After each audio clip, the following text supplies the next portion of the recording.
Ribeira rende homenaxe a Castelao cunha exposición con fondos do Museo do Gravado de Artes. A mostra de Sempre en Galiza estará exposta no Centro Cultural Lustre Rivas ata o 5 de xullo.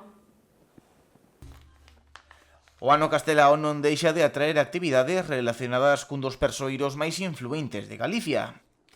Ribeira acolle dende onte e ata o 5 de xullo a mostra Sempre en Galiza, homenaxe a artistas galegos para render tributo ao Rianxeiro.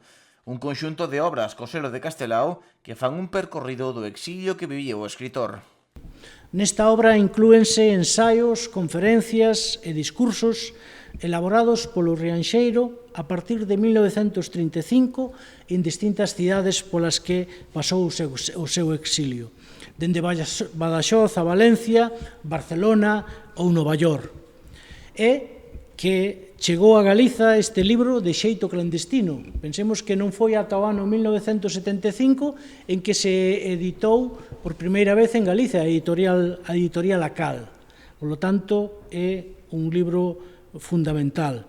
Esta obra é un dos grandes símbolos do país e é a que mellor e con máis precisión recolle o pensamento de Castelao, así como a súa capacidade para transmitir ideas. E esas ideas son as que recollen estes 16 artistas que podedes ver aquí.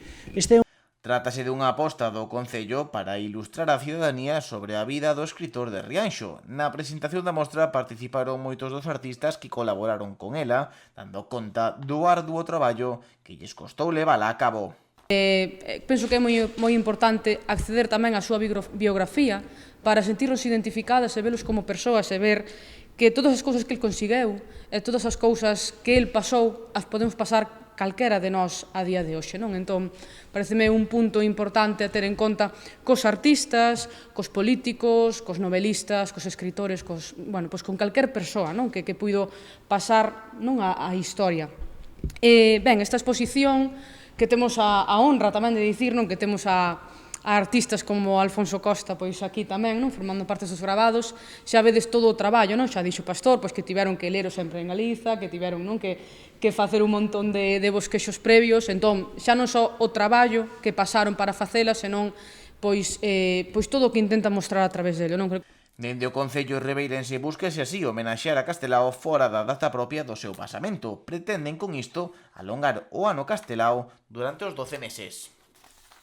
Pois queremos homenaxealo, non? Con calquer tipo de actividades, como por exemplo, pois nós xa dixemos cando por exemplo comezou o ano, non? En xaneiro xa facía o 75 pasamento, pois parece que todo se quere, non? Pois ese mainstream todo meter aí nese aniversario, non? Como pois cando é, por exemplo, as letras galegas e queremos orientar todo ao 17 de maio.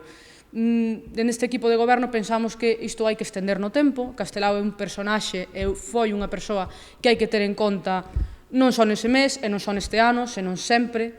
Entón, pois, decidimos tamén, por exemplo, facer esta exposición neste mes de xuño, aproveitando que os pequenos tamén están nesa época non de finais de curso, a mellor tamén máis con menos carga de actividade.